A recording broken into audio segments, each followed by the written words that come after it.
Assalamualaikum warahmatullahi wabarakatuh. Bismillahirrahmanirrahim. Limardatillahi subhanahu wa ta'ala wa hidayatihi wa inayatihi wa taufiqihi wa ila hadratin nabiyil mustafa Muhammadi wa ala alihi wa sahbihi ajma'in li jami'il muslimina wal muslimat wal mu'minina wal mu'minat al ahya'i minhum wal amwat wa li jami'i masyayikhina wa khususan li muallifi hadzal kitab al-Fatihah. A'udzu billahi minasyaitonir rajim. Bismillahirrahmanirrahim. Alhamdulillahi rabbil alamin arrahmanir rahim maliki yaumiddin. Iyyaka na'budu wa iyyaka nasta'in. Ihdinas siratal mustaqim. Siratal ladzina an'amta 'alaihim ghairil maghdubi 'alaihim waladdallin. Amin. Alhamdulillahi rabbil alamin. Wassalatu wassalamu ala asyrafil anbiya'i wal mursalin sayyidina wa maulana Muhammadin wa ala alihi wa sahbihi ajma'in. Amma ba'du, rabbi yassir wa la tu'assir, rabbi tamim bi khair. Qala al-muallif rahimahullahu ta'ala wa nafa'ana bihi wa bi barakati 'ulumihi fid dharain amin. Ila anqal wa salisuha. InsyaAllah malam hari ini kita akan lanjutkan kajian fikih dengan kitab Fathul Mu'in. Masih lanjutan dari pembahasan rukun-rukun wudu. Tentang niat sudah selesai dibahas. Niat bagaimana tata caranya, waktunya kapan, letaknya di mana, bagaimana cara berniatnya, itu sudah dibahas. Tentang membasuh wajah juga sudah dibahas, batasannya mana-mana yang termasuk wajah, dan dengan masalah rambut-rambut yang tumbuh di wajah sudah selesai. Kini kita masuk kepada rukun yang ketiga, wasalisuha, dan rukun yang ketiga, ghuslu yadaihi, membasuh dua tangannya. Dari mana sampai mana? Min kaffaihi, dari kaf itu pergelangan tangan ke depan sampai jari. Wa dhira'aihi, dan dua zira'nya. Zira' itu ini lengan bawah, lengan atas, lengan bawah, kaf. Bahasa kita pergelangan tangan ke bawah, telapak tangan. Bikulli mirfaqin, dengan setiap siku. Jadi yang dibasuh telapak tangan baik depan dan belakangnya. Kemudian zira' itu lengan bawah. Kemudian mirfaq itu siku. Jadi sampai situ lil ayah, karena ayat menunjukkan seperti itu. Idza qumtum ila shalah fagsilu wujuhakum wa aydiyakum ilal marafiq, tangan sampai siku. Nah, itu yang harus dibasuh. Jadi bahasa Arab ini untuk tangan ini saja banyak betul. Kalau ini ruas-ruas jari ini bahasanya anmilatun, itu ruas-ruas jari yang kita biasa hitung zikir dengan itu. Anmilah. Kemudian kalau satu jari penuh itu usbuh, itu jari. Kalau telapak tangan ini saja tak ikut jari, nama bahasa Arabnya rohah. Nah, inilah yang wajib kena ke lutut ketika ruku. Jadi bahasanya juga harus paham. Kita bahasa Indonesia nggak tahu mau nerjemahkannya bagaimana. Syarat sah ruku adalah membungkuk sampai sekira-kira rohah. Rohah itu kalau jari, bukan rohah. Jadi jangan salah, kalau masih jari yang menyentuh lutut belum sah. Dia membungkuk hanya sampai bisa jari-jarinya yang menyentuh lutut, belum sah. Tambah lagi sampai rohahnya. Rohah itu lingkar tangan yang tidak ikut jari. Itulah baru sah. Bahasa Arab lengkap. sampai ke sini. Nah, ini namanya pergelangan tangannya ini ke sini, ini zira'. Nah, zira'. Engselnya di sini ini namanya mirfaq. Ini kemari abud. Abud lengan atas. Engselnya di sini namanya mangkib. Nah, jadi banyak betul. Kalau ini tadi ko'on, pergelangan tangan. Jadi tangan saja banyak betul. Kalau kita ya udah tangan. Tangan atas, tangan bawah, telapak tangan. Jadi yang wajib dibasuh harus dikasih batas, karena kalau hanya dikatakan tangan, yadun itu ya dari ujung jari sampai ke bahu. Ini semua yadun. Dari semua tangan itu yang wajib dibasuh ujung jari sampai mirfaq saja. Nah, sampai siku. Nah, tadi karena memang hadis lain, di hadis dikuatkan lagi Sayyiduna Abu Hurairah itu ketika menceritakan tentang cara Nabi berwudu, Sayyiduna Abu Hurairah mengatakan, summa ghassala yadahul yumna hatta asyra'a fil abud. Rasulullah membasuh tangannya yang kanan sampai hampir mengenai lengan atasnya, berarti sampai siku. Sampai hampir mengenai atau sampai mengenai sedikit permulaan pangkal lengan atasnya, berarti sampai siku. Nah, kemudian wa yajibu ghuslu jami'i ma fi mahallil fardhi min sya'rin wa zufrin wa intala. Dan wajib membasuh semua yang ada di tempat fardu. Tempat fardu tadi sudah kita bahas, ujung jari sampai siku. Semua yang ada di situ wajib kena air. Min sya'rin, berupa rambut, mana tahu ada yang tangannya bulunya lebat, rambutnya lebat, wajib dibasuh. Wa zufrin, ataupun kuku. Wa intola, walaupun panjang. Ada orang kukunya panjang, itu semuanya wajib basuh. Ada orang bulu tangannya memang lebat panjang-panjang, semuanya wajib dibasuh, zahir dan batinnya. Nah, ada itu. Kemudian, nah di sini dikatakan kalau seandainya ada orang berwudu, kemudian setelah dia berwudu, nampaknya lah ada bagian dari kukunya yang belum terbasuh. Misal kukunya panjang. Setelah selesai wudu, nampak dia, oh separuh kuku ini belum terbasuh lagi. Kuku telunjuknya panjang, jadi separuhnya itu belum terbasuh. Separuh ke atas belum terbasuh. Lalu setelah dia tahu itu belum terbasuh, dipotongnya kuku tadi yang belum terbasuh, tak potong, putus. Ini bagaimana hukum wudunya?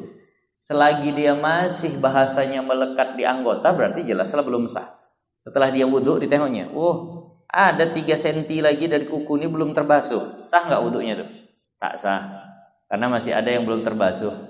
Tapi saat dia tahu seperti itu, malah dipotongnya kukunya yang 3 cm belum terbasuh tadi. Cemana lagi nak membasuhnya, udah putus. Wudunya belum sah, tapi kuku sudah tak ada yang belum terbasuh tadi karena dipotong. Nah, maka di sini dikatakan wajib bekas potongannya itu, bukan yang jatuh, bekas potongannya. Nah, itu wajib disiram. Nah, itu sajalah untuk mensahkan. Kan kalau seandainya dipotong, berarti kan ada bekas keratannya itu yang belum kena air tuh. Itulah yang wajib dibasuh saja. Yang udah jatuh tak usah pala disiram lagi. Nah, jadi begitu kata ulama kalau seandainya ada yang seperti itu. Nah,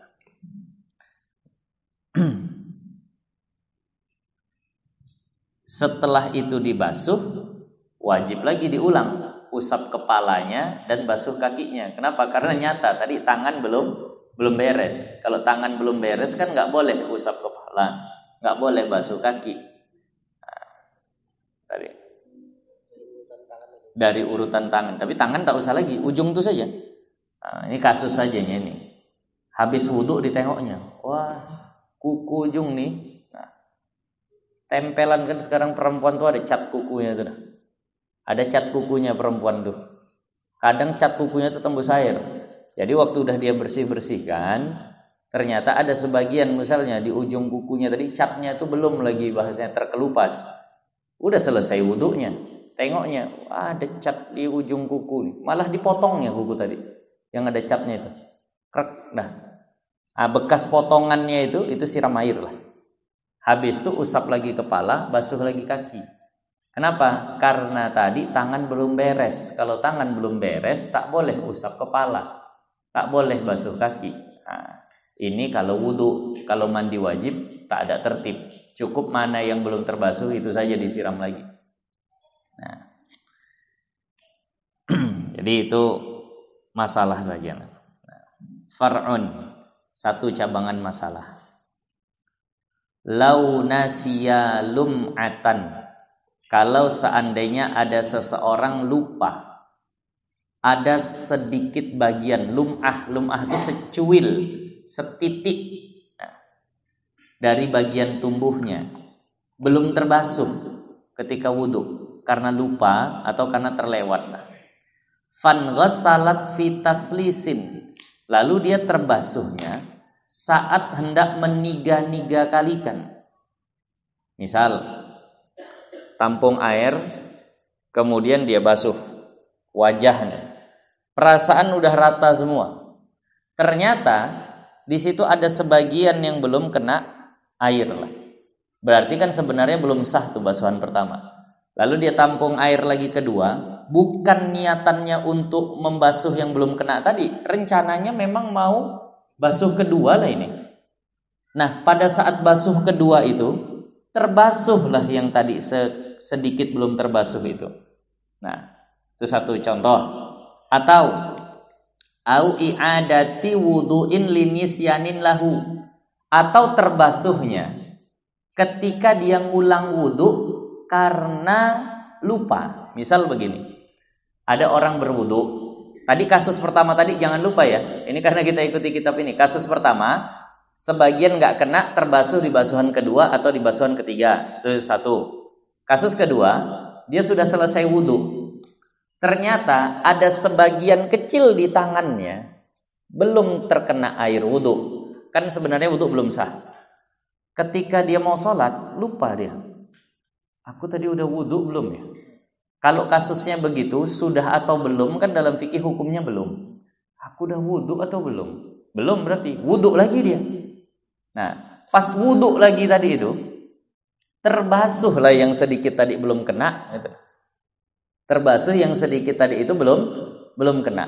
Nah, setelah selesai wudhu dia yang kedua, baru teringat dia, oh udah wudhu aku tadi. Berarti wudhu ini ya sia-sia, pikirnya begitu. Padahal memang bahasanya sudah begitulah prosedur yang harus dilakukan kalau orang lupa dalam syariat. Nah, itu kasus kedua. Maka itu yang seperti itu ajza'ahu, itu memadai. Nah, itu mensahkan. Tapi ada catatan, la tajdidin wahtiyatin, tapi nggak bisa sah kalau itu terbasuhnya dengan tajdid wudhu ataupun untuk wudhu yang hati-hati. Misal nih, ada orang wudhu, lalu ada sebagian dari tubuhnya yang tak kena air. Nah, tak kena air karena lupa atau bagaimanalah misalnya. Nah, misal lupa dia ada sebagian itu yang tak kena air wudhu. Nah, mungkin ada plaster nggak dia buka, ada plaster nggak dia buka, lupa. Nah, lalu entah bagaimana itu dia buka dalam keadaan nggak sadar kalau wudhu tadi itu ini nggak dibuka. Lalu dia sholat sunnah lah. Dia sholat sunnah, jelaslah ini wudhu nggak sah, sholat sunnah pun nggak sah karena wudhunya nggak sah. Nah, lalu habis sholat sunnah, pas mau sholat fardu, itu kan sunnah tajdid wudhu, maka dia memperbaharui wudhu niatnya. Disitulah terbasuhnya anggota yang tadi belum terbasuh pas wudhu awalnya. Tapi niat kedua ini tajdid, memperbaharui wudhu. Nah, itu nggak sah, itu nggak bisa. Nah, ini pembahasan agak jelimet tapi difahami. Nah, kalau niatnya wudhu ngulang karena dia ragu, aku tadi udah wudhu atau belum ya? Padahal udah. Tapi udahnya itu pun ada sebagian yang belum basah. Lalu dia mengulang wudhunya karena ragu. Nah, itu sah. Tapi kalau seandainya ada sebagian anggota wudhu yang belum basah, entah di tangan, entah di kaki, lalu terbasuhnya pada saat memperbaharui wudhu, tajdid wudhu, maka itu nggak sah. Tetap harus wudhu lagi tuh. Nah, wa ihtiyatin ataupun karena hati-hati. Karena hati-hati. Nah, hati-hati itu ini contoh lebih payah lagi. Misal ada orang ragu, dia sudah berhadas atau belum? Dia sudah berhadas atau belum? Kan hukumnya kalau sudah berhadas atau belum sama, tetap belum. Berarti boleh langsung sholat. Misal nih, dia udah wudhu, dah. Setelah selesai wudhu, tapi wudhunya tadi ini ada satu bagian anggota tubuh yang tak terbasuh. Ini masalahnya itu aja nih. Ada satu anggota bagian tubuh yang tak terbasuh. Dah, selesai wudhu, pas mau sholat, udah batal belum ya? Amannya wudhu lagi lah. Kita kan begitu biasanya. Yang tak ngaji lah ihtiyatnya, udah wudhu lagi. Padahal tak sah itu. Cari amannya wudhu lagi itu nggak sah. Nah, dia cari amannya wudhu lagi lah dia. Pas saat wudhu laginya itu, ihtiyatnya ini, terbasuh lah yang tadi belum terbasuh. Itu tak sah. Basuhan yang sedikit tadi. Nah, kenapa? Karena memang tajdid tidak mengangkatkan hadas. Wudhu yang ihtiyat macam tadi itu tidak sah. Nah, ini Bapak Ibu sekalian, ini hukum ini termasuk hukum yang kadang membingungkan orang. Seharusnya kan lebih hati-hatinya begitu, ternyata tidak. Bapak Ibu seandainya habis berwudu, kemudian mau sholat, misal mau pergi kerja wudu dulu, habis itu kerja di kantor atau di manalah, di pajak, berjualan segala macam sampai masuk waktu zuhur. Pas mau sholat zuhur, tadi udah batal belum? Kan gitu. Tadi udah batal belum? Tadi pagi mau kerja wudu. Entah udah batal, entah belum. Udahlah wudu lagi aja lah. Gitu. Udahlah wudu lagi aja, kan begitu biasa kita. Amannya wudu lagi, nah, wudu lagi. Ketika habis wudu lagi tadi itu, kemudian dia sholat zuhur. Habis sholat zuhur baru teringatnya. Oh, tadi pagi udah batal aku memang. Tadi di pajak membalikkan tersentuh perempuan. Untung aku udah wudu, karena gitu. Itu nggak sah juga tetap itu. Nah, jadi berwudu itu harus betul-betul yakin bahwa dia berhadas. Kalau nggak yakin berhadas, hukumnya masih ada wudu. Nah, tadi. Jadi kalau seandainya masih ragu, udah batal atau belum itu. Tapi takut nanti muncul pula ingatan memang udah batal, kan begitu. Ini misal. Sholat maghrib, wudu, mau sholat isya. Udah batal atau belum ya? Semalam ngaji, kalau udah batal atau belum. Tapi nanti habis sholat isya udah 4 rakaat datang pula ingatan memang udah batal. Capek lagi ngulangi sholat isya nih. Tapi kalau wudu sekarang pun tak sah juga. Kenapa? Karena tak pasti hadasnya. Bagaimana jalannya? Batalkan dengan yakin. Nah, batalkan. Buang air kecil lah. Tak sesak. Buang air besar. Apalagi tak sesak. Gimana mau batal? Buang angin. Tak bisa juga dibuat-buat buang angin. Nah, peganglah istri. Nah, kan gitu. Pegang istri batal. Belum beristri. Pegang istri orang berdosa. Batal memang wudu, tapi berdosa juga kalau pegang istri orang. Jadi apa yang tidak dilakukan untuk memastikan dirinya berhadas saat dia wudu? Karena harus begitu. Maka jalannya dengan pegang kemaluannya sendiri. Nah, kalau itu siapapun bisa buat. Nah, karena memang syarat sahnya wudu harus tahaqqul muqtadi, harus pasti tuntutannya, hadasnya tuh harus yakin. Nggak boleh kita nasib-nasiban ya. Kalau memang berhadas, ya inilah mengangkatkan hadas. Kalau tidak, ya udah tak masalah. Tak bisa gitu. Ibadah ini harus memang betul-betul ada sebabnya. Nah, kalau tidak, ya nggak sah. Nah, hanya saja bedanya begini. Seandainya dia berwudu kedua kali, aku udah berhadas atau belum ya? Udahlah wudu saja.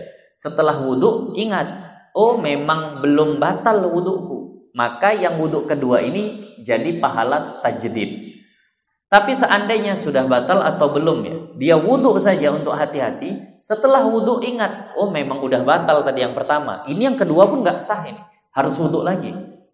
Kenapa? Karena saat wudhu tadi belum betul tuntutannya. Nah, ini hati-hati nih. Sama kayak misalnya seorang sholat nasib-nasiban, nggak pakai ijtihad. Udah masuk waktu atau belum nih? Udahlah sholat aja lah. Nggak ada ijtihadnya, nggak ada berusaha cari tahunya. Udahlah sholat aja lah. Masuk, tidak pulang. Gitu rencananya.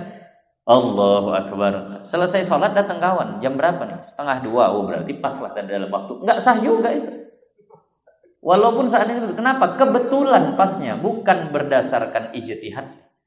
Nah, tapi kalau dia sudah berijtihad, ini kalau burung-burung bangau ini udah mulai pulang biasa, udah dekat-dekat asar, udah masuk lah ini waktu zuhur nih. Kan kadang tanda-tanda alam ada begitu. Nah, ataupun kalau ditengoknya orang siap pulang kerja, biasanya si fulan itu pulang, itu biasanya jam 1:30 tuh. Misal biasanya begitulah. Entah apalah tanda-tanda alam yang dia bisa pegangi. Nah, maka itu dia pegangi, habis itu dia sholat. Ternyata memang tepat di dalam waktu. Itu sah. Kenapa? Karena sudah ada usaha. Kalau nasib-nasiban aja, udahlah pokoknya sholat. Kalau di dalam waktu syukur, kalau belum masuk waktu ya tinggal diulang gitu. Selesai sholat ternyata pas di dalam waktu, itu pun nggak sah. Sama lah macam tadi wudu. Nasib-nasiban, kalau memang batal inilah sebagai wudunya. Kalau belum, ya udah ini jadi tajdid, nggak boleh begitu. Nah, jadi maka wudu yang seperti tadi itu kan tak sah, maka dia tidak bisa menambal yang tadi terlupa pada saat wudu awalnya. Nah, jadi Bapak Ibu kalau seandainya ada sebagian yang terlupa saat wudhu belum terbasuh, kecilnya misalnya, sedikit, lalu terbasuh saat basuhan kedua atau ketiga, maka itu sah. Nah, tadi. Tapi dikira satu. Nah, nanti pembahasan di situ tentang masalah 1, 2, 3 itu adalah 1 kali basuhan sempurna, kedua pun 2 kali basuhan sempurna, ketiga 3 kali basuhan sempurna. Nah, jadi ulama katakan begini, kenapa tajdid wudu itu tidak bisa menambal basuhan yang belum terbasuh sebelumnya? Kenapa memperbaharui wudu? Misal ada orang berwudu, kemudian tertinggal satu anggota, habis itu dia melakukan wudu sunnah, memperbaharui wudu.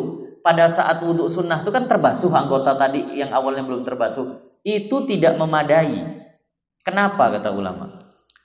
Ini ulama bandingkan ke dalam sholat. Tajdid wudu ini itu bukan bagian daripada wudu yang fardu. Nah, sementara kalau 2 wudu itu yang basuhan kedua dan ketiga itu dalam satu rangkaian daripada sholat, daripada wudu yang fardu. Nah, bandingannya seperti sujud sajadah, sujud tilawah bahasa kita di dalam sholat. Kalau ada orang lupa sujud, lalu dia sujud sajadah atau sujud tilawah, bisa nggak tertambal sujud yang terlupa tadi? Kan tidak. Ini misal ada orang beginilah. Ada orang begini. Di rakaat pertama, ternyata dia sujudnya cuma sekali. Di rakaat pertama. Atau di rakaat pertama misalnya dia nggak pakai sujud lah. Entah bagaimana lah, ada tertinggal lah. Ternyata di rakaat keempat baru dia teringat. Di rakaat keempat baru teringat. Ya Allah, tadi rakaat pertama sujud cuma sekali. Atau selesai salam lah, tapi barusan saja. Assalamualaikum warahmatullahi wabarakatuh. Assalamualaikum warahmatullahi wabarakatuh. Ya Allah, rakaat pertama tadi sujud cuma sekali. Pertanyaannya bagaimana sholatnya? Batal atau tidak? Habis salam nih. Tapi belum lama, belum bercakap banyak, langsung teringat. Assalamualaikum warahmatullahi, assalamualaikum warahmatullahi. Astagfirullah, dalam hati. Rakaat pertama sujud cuma sekali, datang ingatan seperti itu. Batal nggak sholat? Tidak, tak batal. Langsung bangkit, nambah berapa rakaat? Ini sholat isya nih, rakaat pertama sujud cuma sekali, habis itu bangkit berdiri. Rakaat kedua kayak biasa, rakaat ketiga kayak biasa, rakaat keempat kayak biasa. Nah, kemudian selesai sholat, tapi baru selesai aja, baru sesaat saja teringat. Rakaat pertama sujudnya baru sekali. Maka sholat tidak batal, dia tinggal tambah kurangnya. Nah, tambah berapa nih? Tambah 3 atau tambah 1? Nah, maka jawabannya tambah 1. Kenapa? Rakaat pertama dia sujud kurang 1. Dia mengerjakan rakaat kedua, maka sujud yang 2 kali rakaat kedua itu untuk jadi rakaat pertama. Jadi rakaat keduanya jadi rakaat pertama. Rakaat ketiga jadi rakaat kedua. Nah, begitulah seterusnya. Rakaat keempat jadi rakaat ketiga. Jadi kurangnya cuma 1. Nah, sujud yang setelahnya itu bisa menggantikan sujud yang tertinggal sebelum. Tapi kalau itu sujudnya sujud tilawah, nggak bisa. Karena itu udah lain daripada sujud sholat. Nah, begitulah kata ulama bandingannya tentang tajdid wudu ini. Tajdid wudu ini udah nggak ada kaitannya sama wudu fardu. Sehingga dia nggak bisa menambal yang tadi tertinggal pada saat wudu fardunya. Nah, apa ini tidak lalu dikira rukun itu sia-sia? Yang setelahnya tidak. Karena memang begitu ketentuan. Misal juga lah kalau sebenarnya yang contoh yang sering dicontohkan Al-Fatihah. Rakaat pertama lupa baca Fatihah. Nah, lanjut terus sampai selesai sholat baru salam baru teringat. Astagfirullah. Tak baca Fatihah rakaat pertama tadi. Habis Allahu Akbar kabiro langsung surah. Tapi baru saja nih sholat isya nih. Maka tegak tambah 1 saja. Rakaat kedua jadi rakaat pertama. Rakaat ketiga jadi rakaat kedua, rakaat keempat jadi rakaat ketiga. Begitulah. Kenapa? Karena setiap gerakan dalam sholat itu sama saja, kata ulama. Jadi karena rupanya sama, maka dia bisa menempati rukun yang tadi tertinggal. Fatihah rakaat kedua menambal untuk yang rakaat pertama. Bukan dia tambah rakaat ketiga, jadi bukan dia nambah 3 rakaat. Nah, jadi begitulah cara penambalannya. Nah, maya sholat ini kan banyak macam-macam lupanya.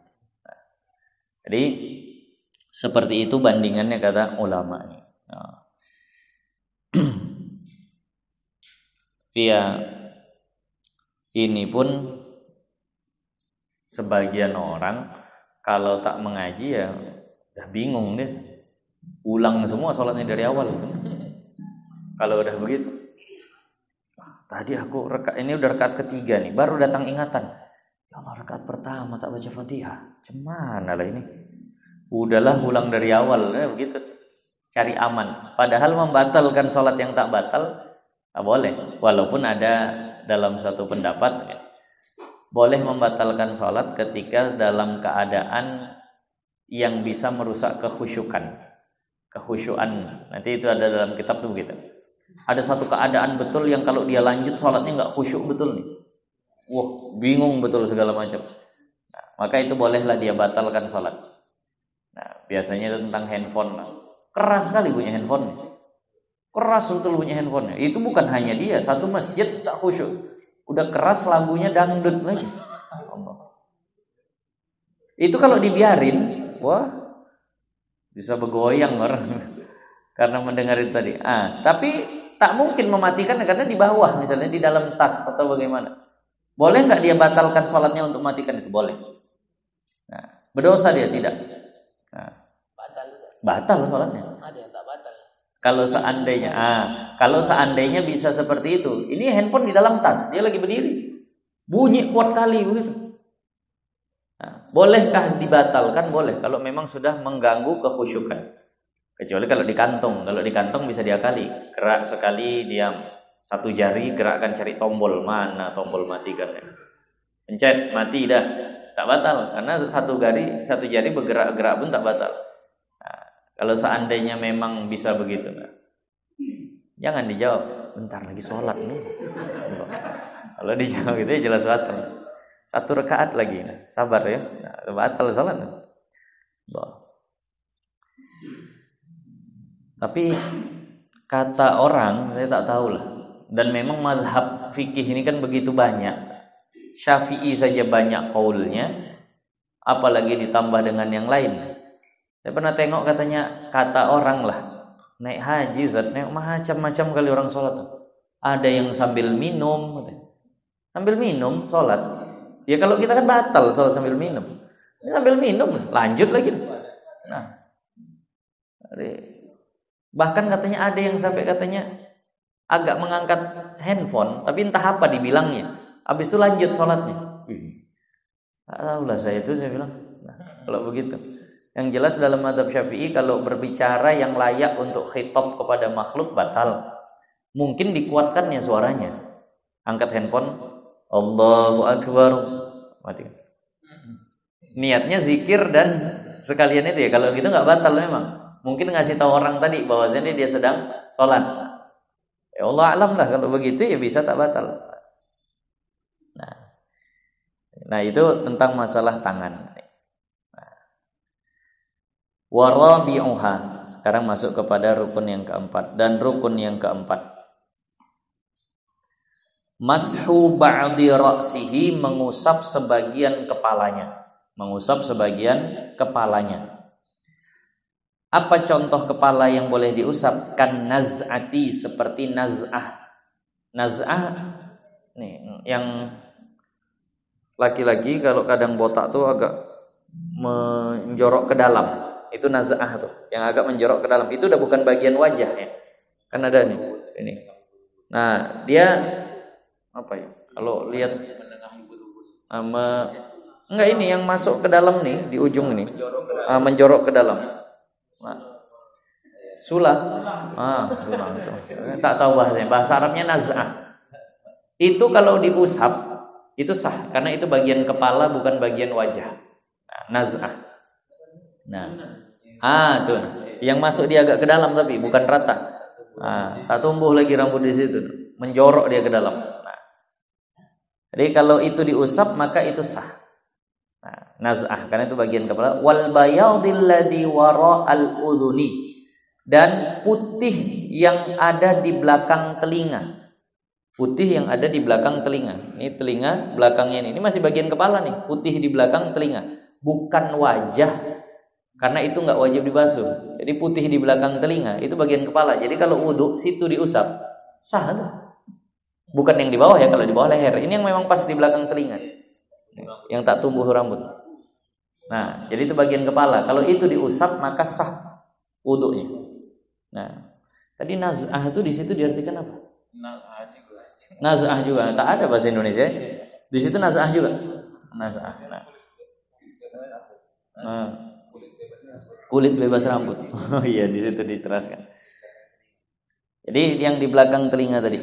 Nah, al-bayn. Apa? Lain. Jadi putih yang di belakang telinga tadi itu kalau itu diusap saat wudu maka itu sah. Nah, karena itu bagian daripada kepala. Nah, bagian dari kepala tadi itu sah yang diusap basyarin au sya'rin. Baik dia itu kulitnya atau rambutnya. Jadi yang boleh diusap dari kepala itu boleh kulit, boleh rambut. Tapi kalau rambut catatannya fi haddihi, yang berada di batasan kepala. Kalau rambut sudah keluar batasan kepala maka tak sah untuk diusap. Kalau kami yang laki-laki itu biasa rambutnya semua masih dalam batasan kepala. Jadi aman kalau laki-laki. Rambut manapun diusap kecuali jambang ya. Kalau jambang nggak sah karena itu udah bagian dari wajah. Rambut manapun diusap kalau laki-laki itu memadai untuk usapan kepala dalam wudu. Tapi kalau perempuan, ini rambutnya kadang keluar dari batas kepala, kadang mau sampai bahu, kadang sampai tengah punggung, bahkan kadang perempuan yang memang sayang betul sama rambutnya bisa sampai ke paha rambut tadi itu panjangnya. Nah, kalau yang sudah menjulur ke bawah melewati batas kepala yang di bahu, yang di punggung itu diusap, maka tidak sah wudunya. Tapi kalau masih yang di sini, ini sah. Nah, maka laki-laki bagian manapun kalau yang di atas kepala nih, rambut di atas kepala diusap itu sah. Tapi kalau perempuan, itu lihat. Jangan begini ya. Ketika wudu, misal rambut tadi digulung. Lalu ketika wudu yang begulung tuh yang dia basahi. Ternyata yang begulung tuh kalau digerai turun dia ke bawah yang basah tadi itu. Ini nggak sah. Jadi harus yang memang di bagian batasan kepala itulah yang diusap. Jadi jangan rambut yang kalau diturunkan dia itu lewat batasan kepala, maka ini tidak sah. Rambut seberapa yang boleh diusap? Walau ba'dha sya'ratin wahidatin. Walaupun yang diusap itu hanya separuh dari helaian rambut. Separuh dari satu helai rambut. Jadi memang dalam mazhab Syafi'i ini, ketika dikatakan mengusap sebagian kepala, sebagian kecil kayak apapun itu sah. Misal, ini rambut satu helai ini, rambut satu helai. Dia basahi tangannya, dia usap pucuknya saja. Bukan penuh satu helai itu, pucuknya saja. Dah sah. Begitulah dalam mazhab Syafi'i. Separuh helai rambut pun sah. Enggak mesti sehelai rambut, seperempat helai rambut pun sah. Itu dalam mazhab Syafi'i. Dan ini dalam mengusapnya ini enggak mesti pakai tangan. Pokoknya asal basah saja boleh. Pakai kain kah atau pakai kayu kah? Kayu dia basah habis itu dia letakkan ke kepalanya begitu saja itu pun sah. Enggak mesti pakai tangan. Dan kalau mengusap itu enggak mesti digerakkan tangannya. Basahi tangan, letakkan. Habis itu angkat. Enggak diusap, enggak digerakkan, diletak saja. Habis itu angkat, sah. Bahkan enggak perlu sepenuh tangan. Ini dalam arti untuk sahnya ya. Dia basahi satu ruas jari saja, sedikit saja ujung telunjuknya dibasah.